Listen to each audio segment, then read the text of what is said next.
What you're afraid of is that you are not good enough, and that because you're not good enough, you are somehow going to be deprived of love. That is the fear that underlies all problems in relationships. Jillian Turecki is a renowned relationship expert. She's a New York Times bestselling author. She's a host of the podcast Jillian on Love.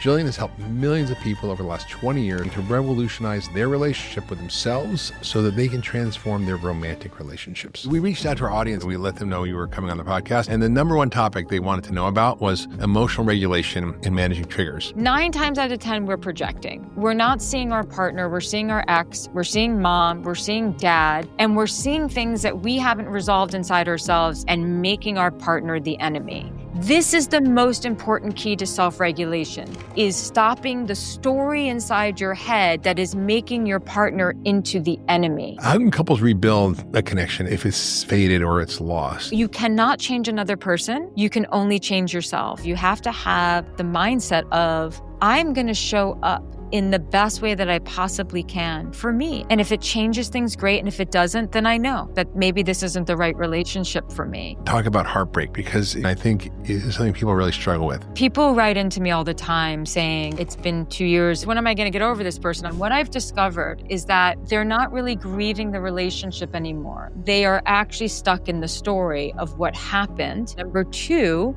something else is going on in their life that is making it difficult to move on. They can't get themselves out of the emotional state of sadness or whatever, the grief, because there's other things that are not working in their life. So therefore, the path to healing is to... Hey, it's Dr. Hyman. I'm so excited to share this episode with you today. But before we dive in, I want to get your help. Please take a minute to hit that subscribe button, whether you're watching here on YouTube or listening on your favorite podcast platform. It truly means the world to me, and it helps my team and I bring you this podcast every single week. Plus, I don't want you to miss a thing. So thanks so much for being part of this community, and I'm glad you're here. Welcome, Jillian, to the Dr. Hyman Show. I'm really glad to have you talking about relationships, because they are one of the most fraught areas of people's lives that perplex them, confuse them, break their hearts, have them spinning, don't know how to navigate, don't know what's true, don't have the right roadmap, and there's so much chaos in relationships. I see it in my own community. I've certainly been married many times and divorced 3 times, so I get it. Have you? Yeah. I'm an expert in relationships now, honestly. Exactly. I have so much experience. So, I want to dive in first by asking you about your own story, because, you didn't sort of come into the world born with these insights that you've developed around love and relationships. They've come after a lot of hardship and your own struggles and your own childhood challenges and with your parents that led to sort of a whole bunch of stuff that was kind of not right in you and that you had to heal. And I'd love you to just sort of maybe share your personal story of heartbreak, loss, transformation, your mother's death, your divorce, all the things that you struggle with that help you understand that it's not the other person. It begins with you, which is the title of your book, which is what we're going to be talking about. Everybody definitely get a copy of that book. It's out now. It begins with you, basically about how to heal your relationships and heal yourself. And I think it's an incredible book. So thank you for writing it. But let's dive into your story. I taught yoga for many years, almost like 20 years in New York City. So I was always obsessed with the relationship between the mind and the body. I was always obsessed with how do we deepen our relationship with self. And that includes our minds and our bodies. I was teaching yoga and always felt like there was something more that I wanted to do with my life, but I didn't know what that was. And also, I was very much what many women want, especially in their 20s and 30s. They want to get married and have kids. So I didn't know, I was raised with the understanding that you just follow certain rules, like you follow like the way things are supposed to be done. Like I was supposed to have a job and have a 401k and get married and have kids. And it's like, no, I'm going to be a yoga teacher. I'm not going to have a 401k, but I'll get married. And I met the man who would become my husband and then my ex-husband. And I always say that our relationship before we got married was about 90% great and 10% extremely problematic. But really problematic. Like the things that you shouldn't ignore. But we think that marriage a lot of people think, and a lot of women think, that marriage is that ultimate commitment that's going to give her the security that she needs to feel comfortable in life and Yeah. in a Yeah. relationship. But the reality is that marriage just magnifies, that 10% became the 90%. And the 90% that was good actually became the 10%. So it was a very challenging marriage, and I felt very lost in it. I didn't know what to do. And towards the when right before, or about 6 months before we ended it, my mom was diagnosed with terminal cancer. But the morning of June 2nd, 2014, I woke up to a miscarriage, and he Mm. decided to leave the marriage via text. He said he wasn't coming home. And days prior, I had just discovered that I was just told that my mother only had about a couple months left to live. Got it coming and going. It was a terrible day. And so that was a day where just my whole world fell apart. And I remember distinctly having this thought like, oh, this is what it means for your life to fall apart. And it was a very shocking time. And I it took me a long time to really pick myself off the ground and to pick up the pieces, but I became obsessed with two things during that time. Number one, how am I going to get myself out of this hole? Like, how am I going to feel better? How am I going to move on? And then number two, which is the obsession I continue to have to this day, is what makes a relationship work? Because I was shocked, devastated, and beside myself that I was in this position, that this didn't work. And it was a real moment of, I guess I have to look in the mirror. Reckoning. So Yes, that's when a you kind reckoning. of came up with the idea it begins with you. Like maybe there's something Yeah, that I you need mean, to I, look at I about don't how think, you were showing up or yeah, what I your think, programming was or patterns y- were. I think there was just that moment of, I am the common denominator in all my relationships. That doesn't mean that I am the problem. It doesn't mean that I am the only problem. It just means that my relationships are a reflection of my choices. They are a reflection of my capacity. They are a reflection of my skill set or lack thereof. They're a reflection of my self-esteem and self-worth. They're a reflection of my childhood conditioning. I had to take a look. Well, it's so interesting that you bring up the childhood conditioning because we think we're grown-ups and adults and we've evolved and developed as human beings. And then you get in a relationship. And so like what Ram Dass says, you think you're enlightened and then you go home for Thanksgiving, you know? Yes, exactly. Then you spend time with And family. Yeah. yeah, exactly. And so I think this is the true of relationships. After couples are together for a while, the electricity kind of dims a little bit. The sparks stop flying as intently, but the reality of their original childhood love software emerges, which is based a lot on how we experienced our parents, how they treated us, how they treated each other, the models we had, the beliefs we basically formed as a result of that, and how we carry those unconsciously into our relationships, and how those really form the basis of our dysfunction in relationships. And then we have to figure out how to unpack that and repair that and to kind of rewrite our corrupted love software. And I certainly had to do that in my life, and it was an incredibly painful, difficult process. But I think there's no roadmap for this. And your book, it begins with you, is kind of a roadmap for this. And we reached out to our audience at YouTube and we let them know you were coming on the podcast. And the number one topic they wanted to know about was emotional regulation and managing triggers. I once Mhm. heard that triggers are your teachers. If you get triggered, that's a good thing because it means there's something to look at.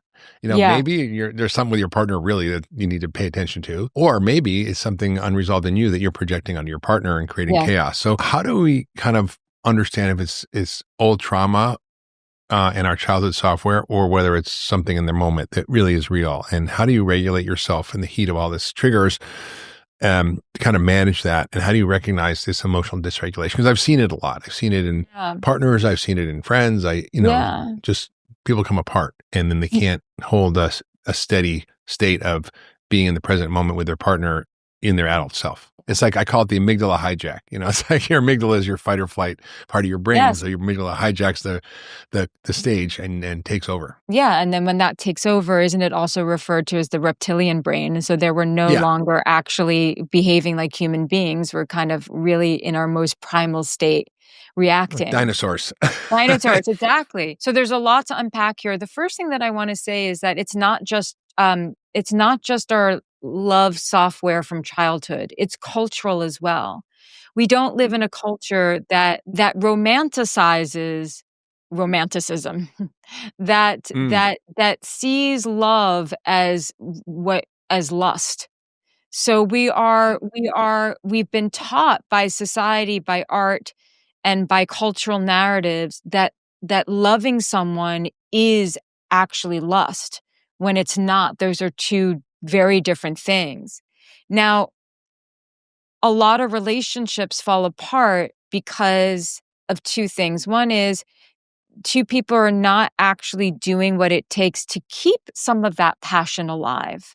They don't, the passion is very motivating. When we feel passionate about anyone or anything, that's what motivates us. Yeah. In a relationship and a long term relationship, that passion, what changes is that in the beginning, you just feel it because you're under the spell of chemistry and attraction, which is very, as I'm sure you can attest to, is very biological and very hormonal, Yeah. right? There's all these hormonal flares that are happening. Then to keep the passion alive, we actually have to be more passionate in the relationship. We're thinking that it actually is something that's coming outside of ourselves versus being curious about the person versus like bringing some of that passion home to our relationship. And then also understanding that like all that crazy chemistry in the beginning of a relationship is not an emotional connection. That's something Mm. else. And if you can learn to value the friendship part, then that is actually going to be what's going to help you have a longer relationship. So we're going to get to the So you emotional want to marry regulation. your best friend, kind of what you're saying? Well, it's so interesting. Yes, and yes, you wanna marry your best friend because of if you want to be in a relationship over the long haul, don't you want someone who you can trust and you can, who really has your back when your mom dies, when your dad dies, when, God Mm. forbid, your child dies, when something terrible happens? Yeah. You Yeah. want your best friend. You don't want the person who's just great in bed who you can't trust. That's the last person you want when the shit hits the fan in your life. Yeah. But at the same time, you don't wanna just nurture the friendship, you also wanna nurture the passion part of the relationship.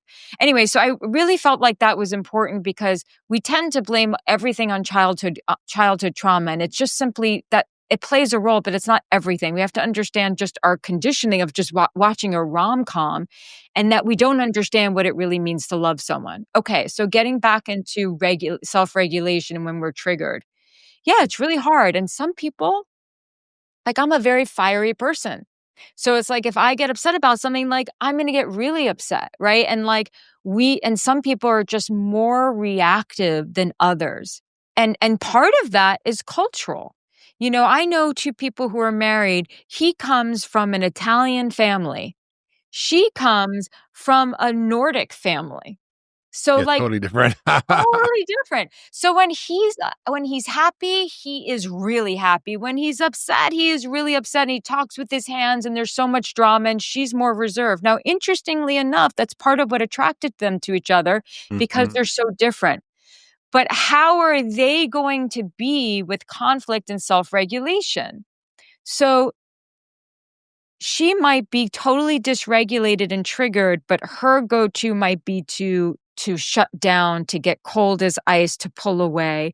He might just get angry or loud. And so what they have to both understand is that, one, they are responding to each other's different styles.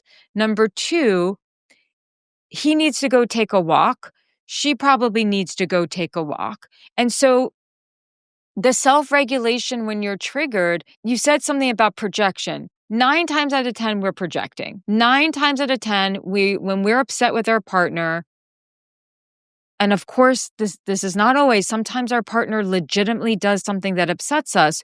Of course. But 9 times out of 10, we're not seeing our partner, we're seeing our ex, we're seeing mom, we're seeing dad, and we're seeing things that we haven't resolved inside ourselves and making our partner the enemy.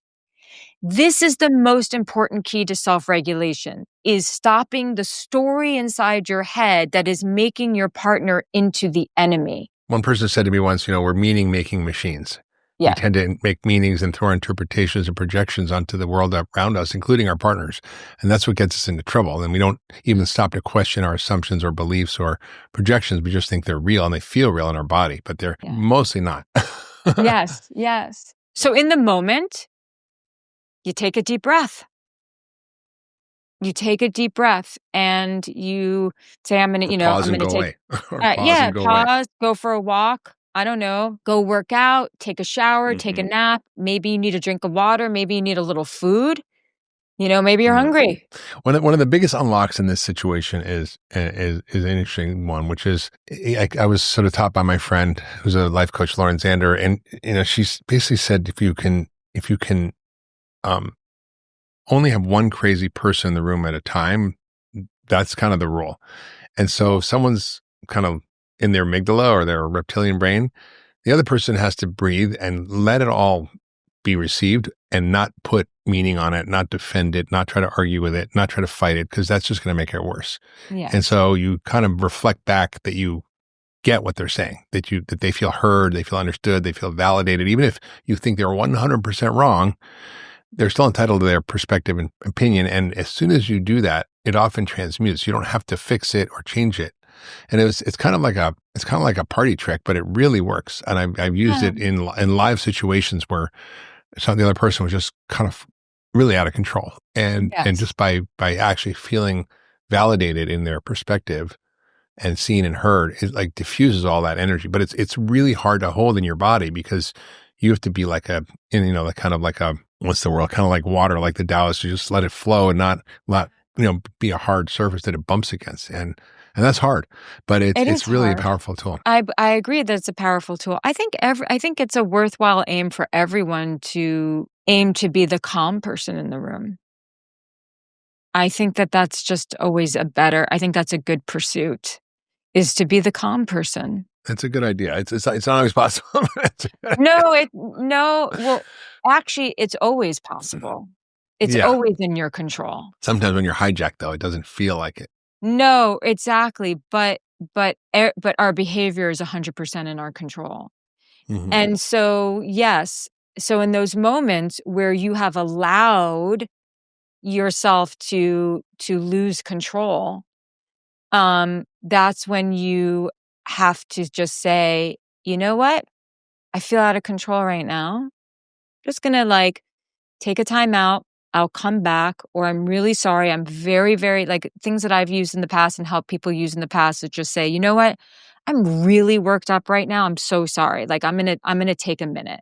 I'm upset right now and I'm going to take a minute. But all of this requires so much practice and self-awareness. And it's what you're doing outside of the relationship that matters. So I have found that people who have a regular meditation practice or who really or have other sort of practices that help them ground, then I find that they are less reactive in those moments. It doesn't mean that they're not having a reaction. It doesn't mean that they're not getting upset, but they are less likely to let their amygdala take over their entire physiology. That's really important. And I think having that capacity to create a pause between your thought and your words and your actions is really hard for most people. It just collapses. So it always seems like one. Yeah. And I think, Viktor Frankl said, between stimulus and response, there's a pause. And in that pause lies a choice. And in that choice lies our freedom, right? So he was in a concentration camp, for God's sake. And he was able to be liberated inside because he didn't let the Nazi guards actually take his psychological freedom and give Yes. them the power over his emotional state, which is, I mean, pretty extraordinary. I mean, most of us don't have that extreme, but it's an interesting framework to think about and to be able to slow down enough to actually create that pause and to not believe your thoughts. I mean, I think, my friend said we have a lot of ants in our head, automatic negative thoughts, or we I like believe every that. stupid thought we have, and we Yeah. don't have to believe every thought we have. They're just thought form. And that's why you say meditation is good, because you sit there and you go, oh, wow, I'm watching all these thoughts go by, and like, gee, 1 minute I'm happy, 1 minute I'm sad, 1 minute I hate this person, 1 minute I love this person. Like, so they're Exactly. like, you're Yeah. kind of, you gotta, oh, this is just my monkey mind. This is not Yeah. real.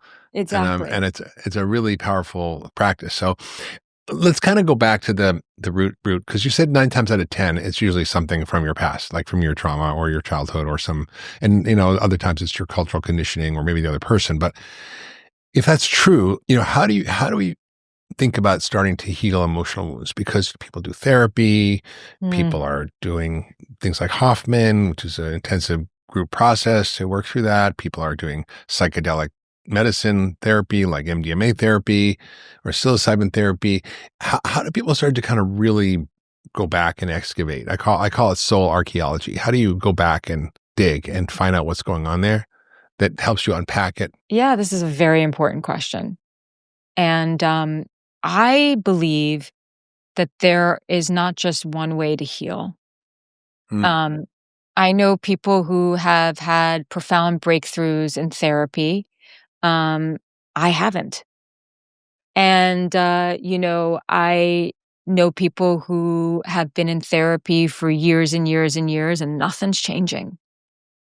And I know people who've been in therapy, and it was like the best thing that's ever happened to them.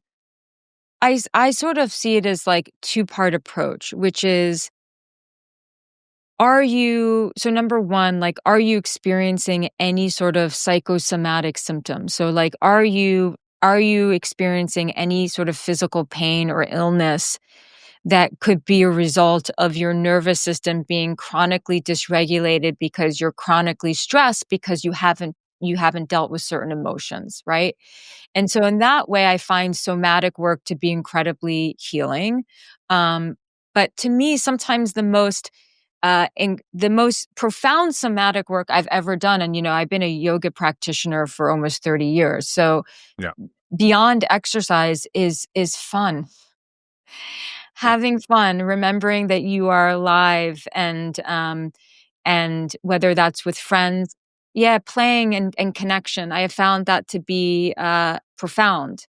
And I think that another part is, because I've dealt with so much grief and heartbreak, and I've helped thousands of people overcome heartbreak, is really the story that we tell ourselves about that heartbreak. When we can be more mindful and look at things from different perspectives, that can be incredibly healing.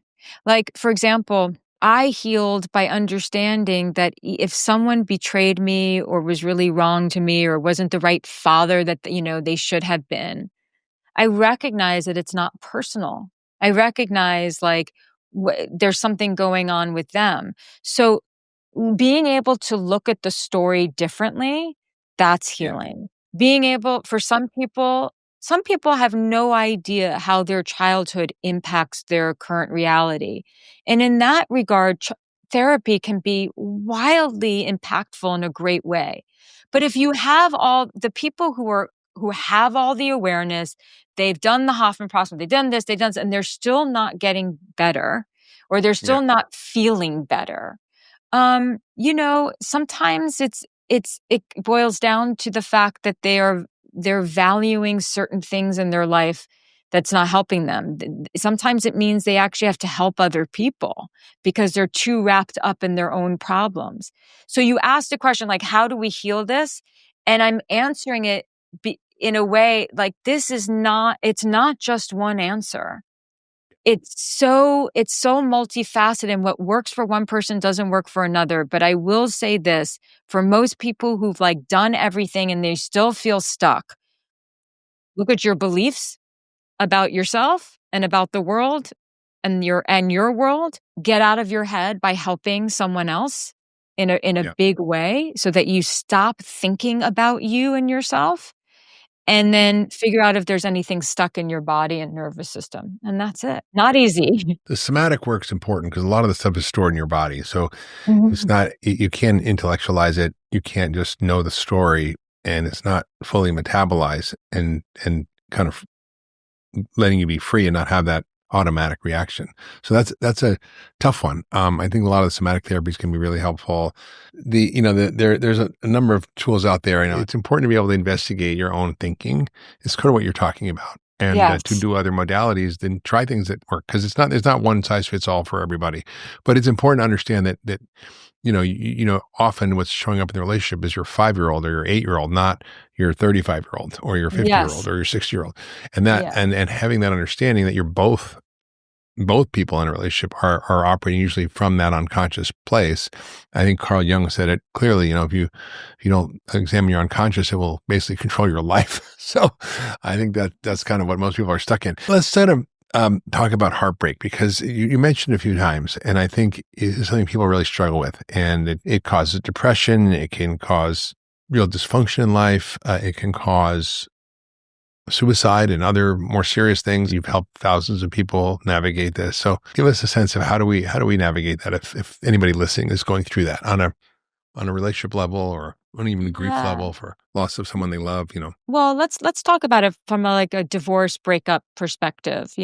Most people, not every breakup is created equal, obviously, but there are some breakups that really bring us to our knees. And for those that are really traumatic, it's just like an emotional catastrophe. Yeah. You have to what's really useful for people to understand is that you are going to go through a temporary insanity. It really is that. You are not going to feel in your right mind. Mm. You're going to feel, like you're going through withdrawal. You are going to feel, like you're not good enough. You're going to ruminate. You're not going to feel like yourself. You're going to feel insane. And that's because there's just so much going on. Some people are divorcing after 20 years together, and then you're trying to figure out, who am I if I am not in this relationship? So there's an identity crisis that's happening. A lot of people are then fearful. They're fearful of the unknown. They're fearful that no one's gonna love them again. They're fearful of, you know, they're f th sometimes you think you're crying over this person, but really what's happening is that it's unearthing old pain. So you're crying for the father that you never had or the mother you never had. Mm. So some of these breakups can, like I said, be a real emotional catastrophe. And so I think the first part is just understanding that, like, you're going to be okay. This is incredibly difficult for everyone. No one gets out of heartbreak. There's no way to circumvent the pain of a broken heart. It's just it's part of the human condition. And then you But want people could be in to it for years. Like I've which seen is the people, which is the crisis I see. That's I devastating to me. literally know someone whose, husband died 30 years ago and they're still constantly talking about them, can't let it go, or in grief constantly. Yeah, Their life is completely spiraled. I mean, that's it's very quite, sad. it's quite an extreme situation, but so we all go through this process. What you're saying, it's inevitable. You can't avoid it. Yes. You have to lean into it. And then what? Like at some point Yeah. you kind of have to get sorted, Yeah, so, I wanna address the woman that you just spoke about who's still grieving her late husband, you said, of th if that who Yeah. died 30 years ago. I wanna address that because I think it's important, but people write into me all the time saying, "It's been 2 years, it's been 3 years," Some people are say, "It's been 6 months, when am I gonna get over this person?" I'm like, "You know what? 6 months is nothing." Like, you need you're gonna have to face this a little bit longer, but for some people, it's like, it's a really long time, and what I've discovered is that it's not about they're not really grieving the relationship anymore. They are actually stuck in the story of what happened.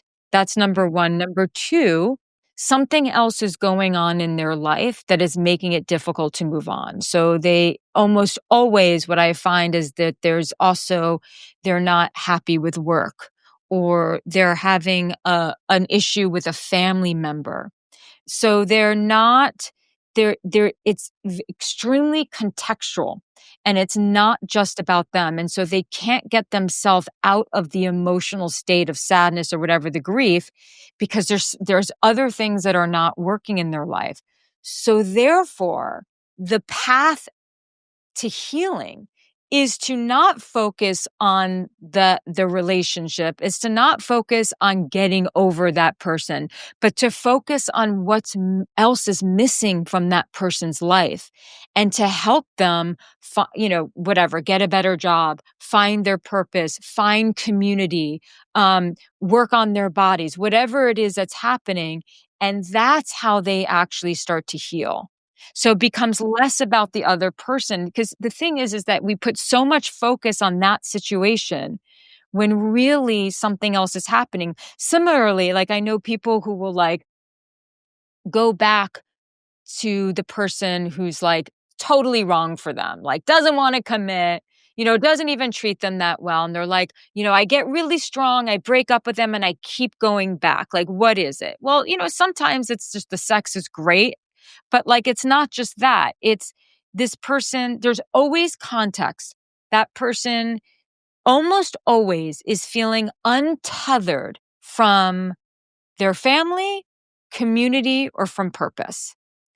And so because they feel untethered, they go back to something that's familiar, that is meeting their needs in the moment. It's meeting their needs for connection in the moment. It's meeting their needs for, significance in the moment. But it's always an example or a symptom of something else. Rarely do you have the person who's like, I feel great in my life. I feel connected. I feel connected to self. And they keep going back to the person who treats them like crap. It doesn't happen.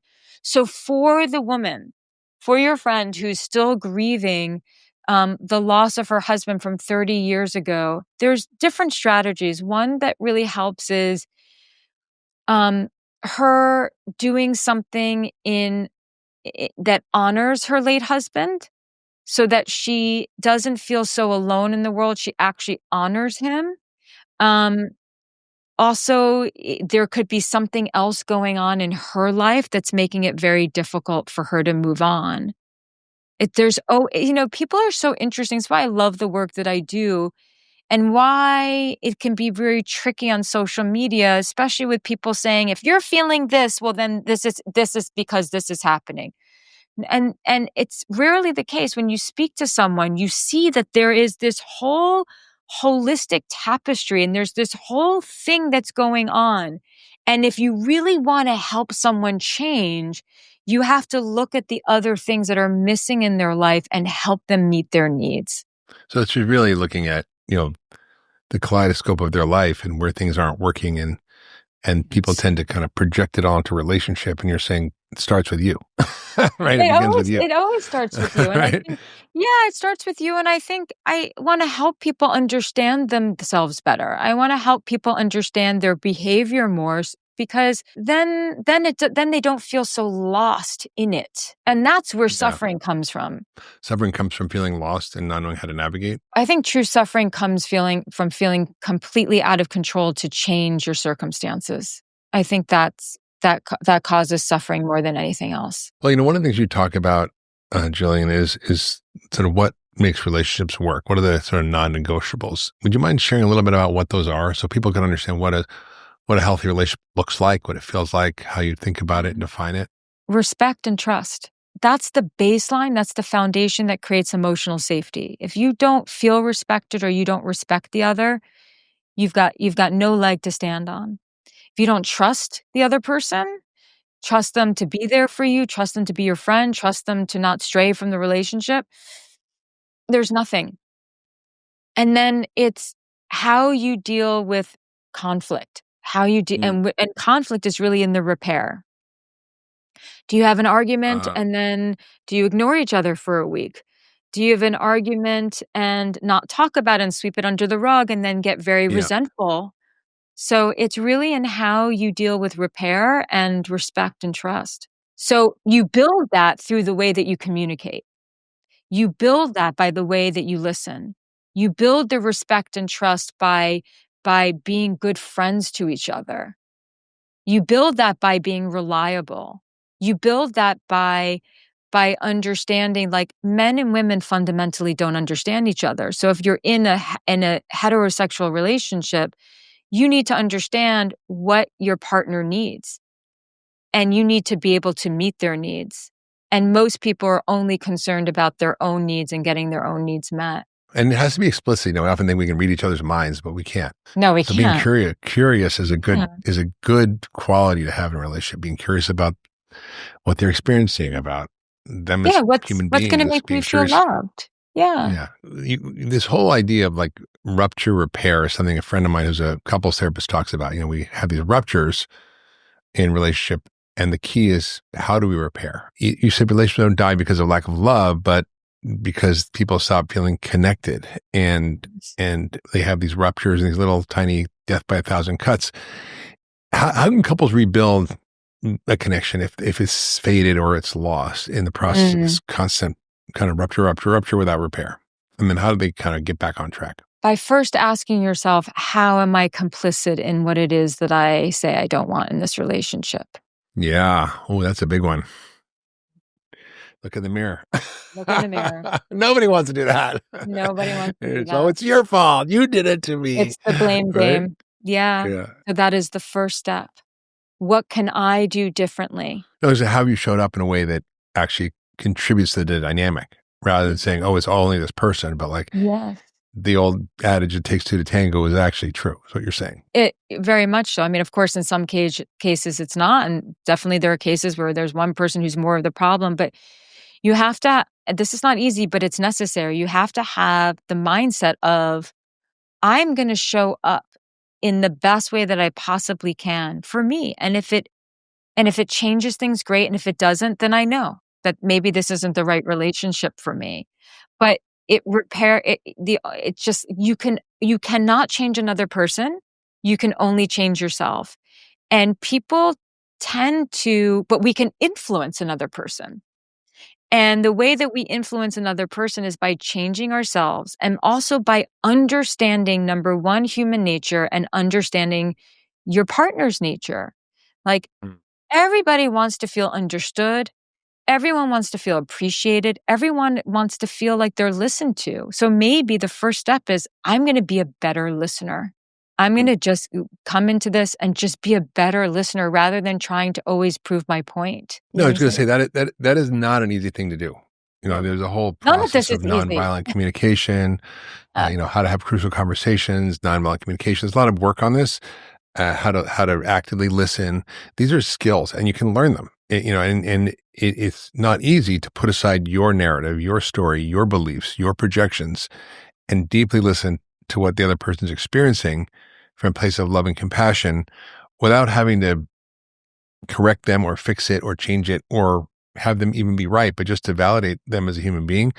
It's one of the most powerful unlocks that I found in relationship, and the most powerful tools to actually get present enough to do that. But that's hard. You have to know how to navigate your nervous system and be able to hold that discomfort in your nervous system as you're listening, without interrupting, without talking over, without correcting. And it's one of the most important relationship skills that we were never taught at school, but it works. It's like a magic trick. And there's a lot of resources out there. I think people, will put in the show notes around things like active listening, or the nonviolent communication work, or crucial conversations, and other tools. But there really is a methodology to it. And I think it's an incredible tool.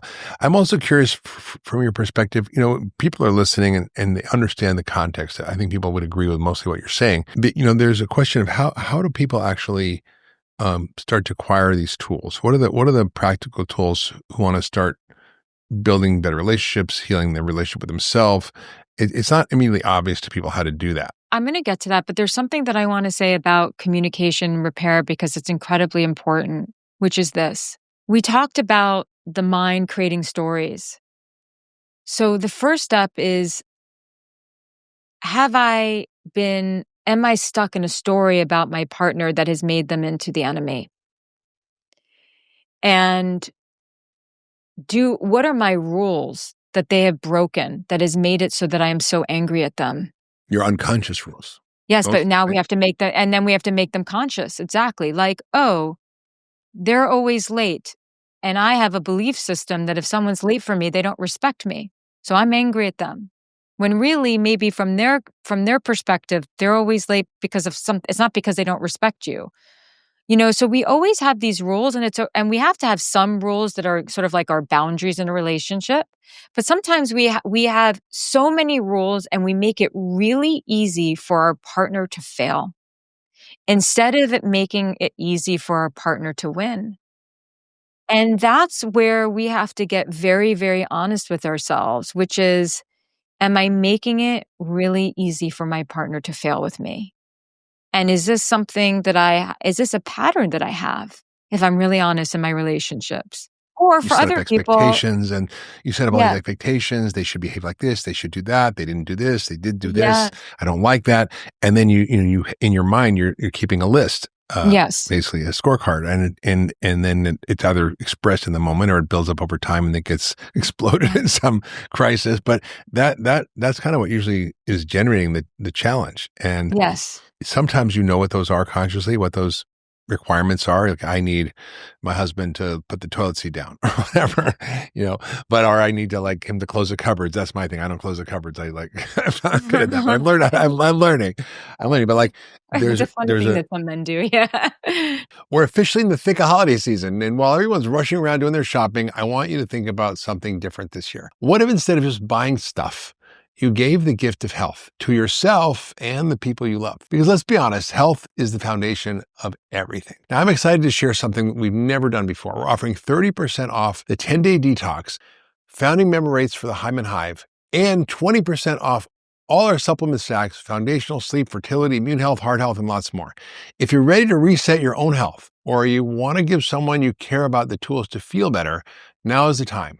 And this sale runs just through December 2nd, so don't miss it. Whatever my partner's issue is with that might be coming from her sense of a need for things to be in order or control. And it's different than how I experience things. So, Yes, there's a way to sort of understand like your unconscious assumptions about how things should be as yeah, the way, not yes, a way. And I exactly. think we have to sort of relax a little bit and go, wait a minute. There's a lot of ways to do things. And if things are really strong preferences of mine, like I want the bed made every morning, I'm like, why make the bed? You're just gonna mess up at night. She's like, I like to have the bed nice in the day. I'm like, okay, great. Like I can do that. So I make the bed every morning when I get out of bed after her. And yeah, but it's those simple things that like, which you can actually start to kind of be conscious of. And then if the things that aren't in integrity with you, like to me, it's like, I'm not out of integrity with myself. I make the bed. But if I betray or I'm out of integrity with myself and I do something to accommodate a thing that I don't think I should, it doesn't feel good to me, then that's sort of a betrayal of yourself. It's a betrayal of your partner because you're not telling them the truth that you feel.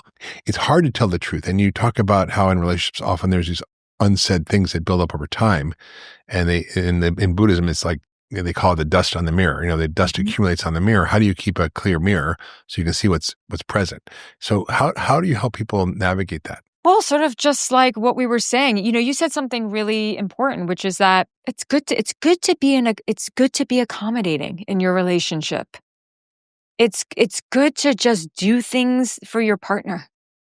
It's good to be that kind of partner. But you don't obviously want to do things that's going to betray yourself and your integrity. But like if something's really important to your partner, like, and it's not something that by you doing it you're like betraying who you are, do it. Do it. And if your partner is not actually doing it, like, can you just let it go? Like, so I'm going to make this very basic. There is a lot that you're just going to have to tolerate in the person who you live with. And can you have a more flexible, easygoing perspective and mindset when it comes to your relationship? The people who do are happier in their relationships. People who are extremely rigid are actually unhappier in their relationships. And so that doesn't mean, again, we're not, because I work with a lot of people who do betray themselves in relationships and really, really horrendous stuff, but we're not talking about that right now. So I was speaking to someone, uh, she and her partner, they've been together for like 12 years and they have an amazing relationship. And she said, they're both very different. And she said, I love her so much and I love the relationship so much that like going out of my way to do certain things that I know is just going to make her comfortable doesn't feel like a sacrifice to me. It feels like I am just adding energy and money to the emotional bank account of our relationship. I mean, I think that's important. I mean, there's a whole framework around, making deposits in your emotional bank account versus withdrawals. And how do you do more deposits than withdrawals? Like 5-to-1 or 10-to-1 ratio Yeah. in order to keep things good, right? Yeah. You just want to be a giver and you don't want to be someone who just gives and gives and gives with no boundaries. And you don't want to be someone who just gives because you want to get. But you just, this idea of generosity, like this emotional generosity, people who are just emotionally generous generally make the best partners. And those who are keeping score all the time are usually a nightmare to be in a relationship with. I think what you're speaking to is a deeper thing for people, is this sort of sense of being out of control and the need to be in control. And the more out of control you are inside, the more you want to control your external environment to make you safe. But Yes. in relationships, that really backfires because you're not actually in a relationship to the authentic moment. You're in a relationship to some past trauma or hurt or belief, Yes. and so that's a very important sort of thing for people to understand. And it's so hardwired into people's nervous systems. So it takes a lot of work to resolve that. It's practice. It's practice. And sometimes when you're just like, so for some people, it's like a light switch goes off in their mind. They're like, wow, I never thought of it that way. I just, and some people, there's not just one way to have a relationship. Some people, the best thing that could ever happen to them is to be in a committed relationship, but don't live together. Not everyone is actually meant to live together. My mother said when my stepfather retired, she says, I married him for better or worse, but not for lunch. For not for lunch. I love that. Exactly. Better or worse, but not for lunch. Yeah, so figure out it. I love that. That's great. Figure out what works Yeah. for you. And also, like, where I find that people really struggle is being able to differentiate what a true character defect is versus something that is just a little annoying, but it's worth it to tolerate because all the rest is good. In terms of the 9 truths you talk about in the book, you talk about these 9 truths about love that are Yeah. really important to think about, and they're hard truths. Can you unpack that a little bit? Because I think you basically present them as a life-changing toolkit, and things that if you follow these truths and you kind of internalize them, they can transform you transform your relationships and your life. So I thought about these 9 truths for about 4 years and really worked on them and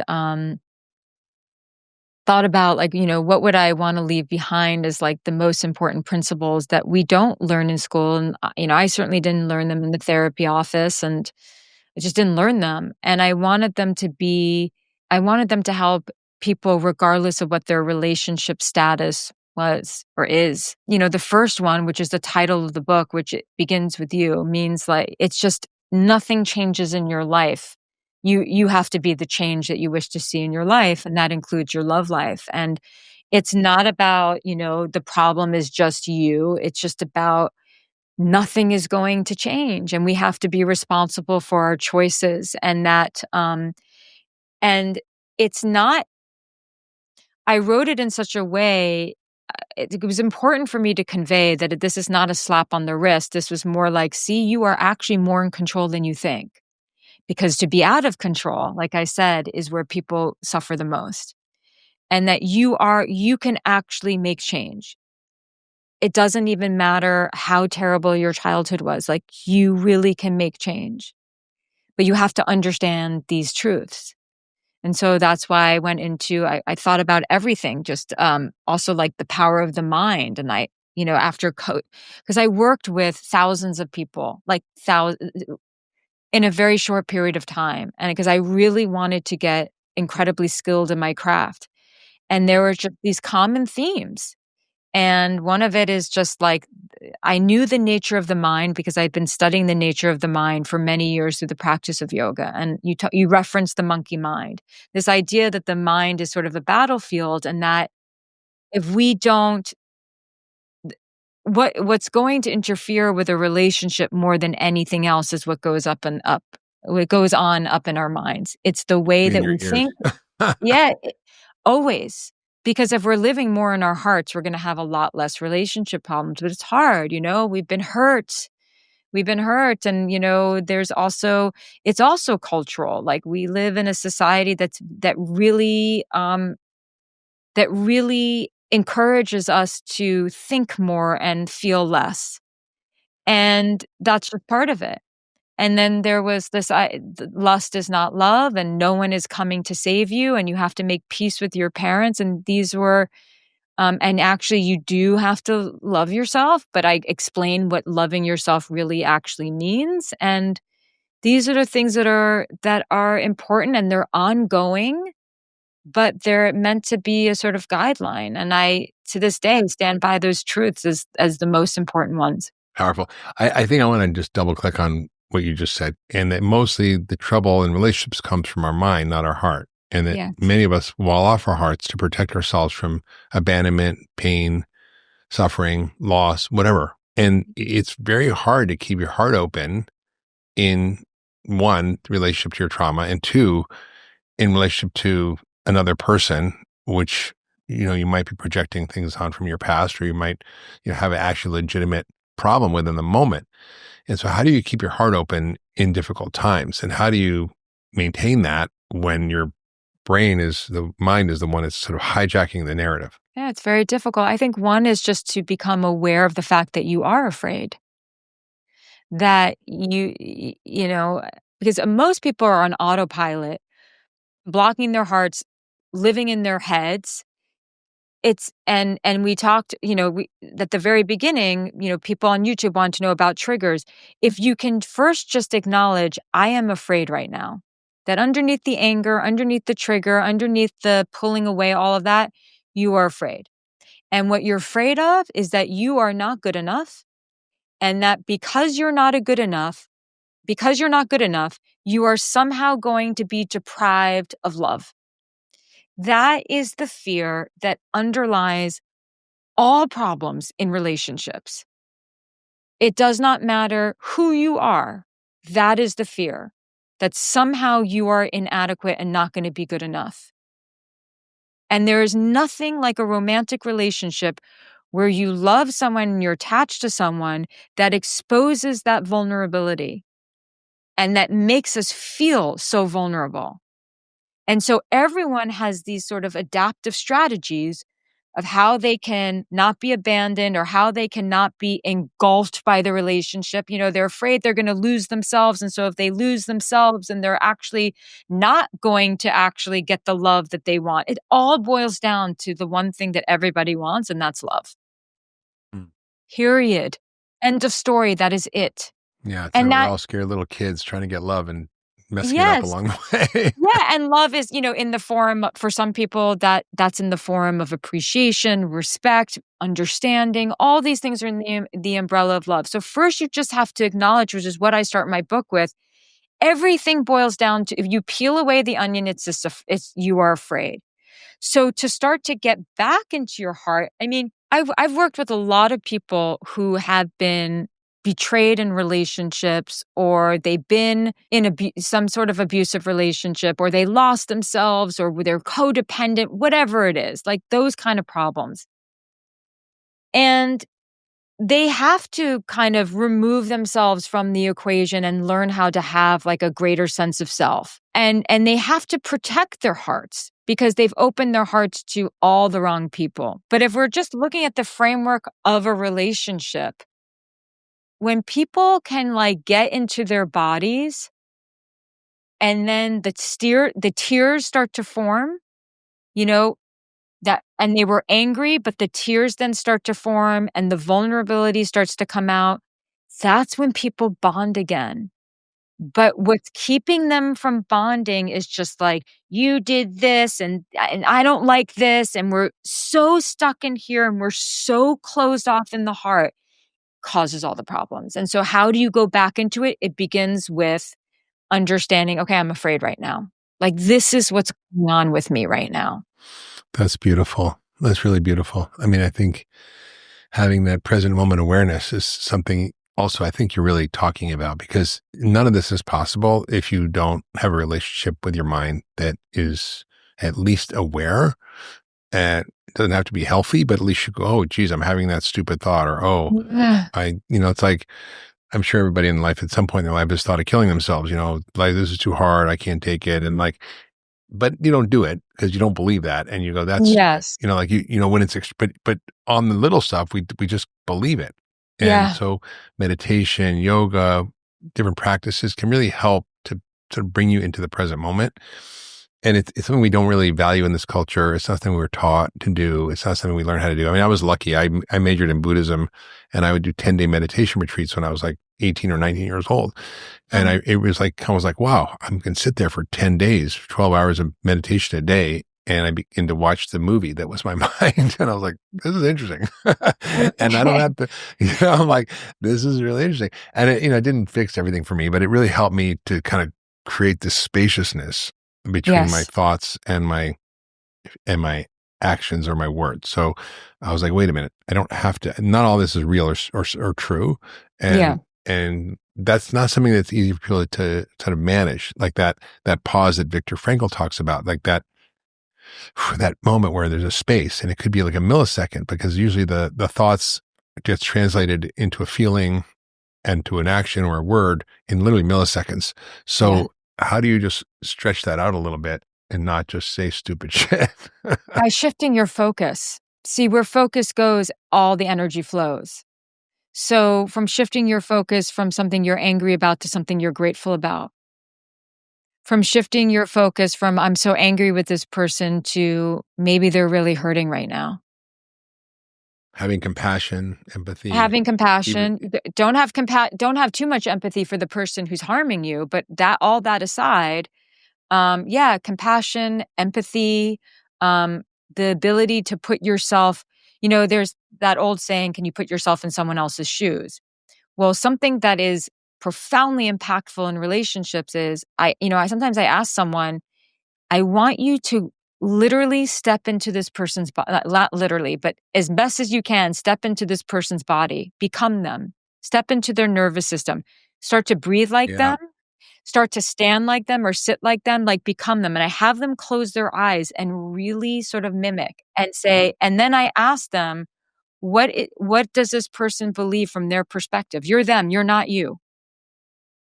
And that's a very powerful exercise in empathy.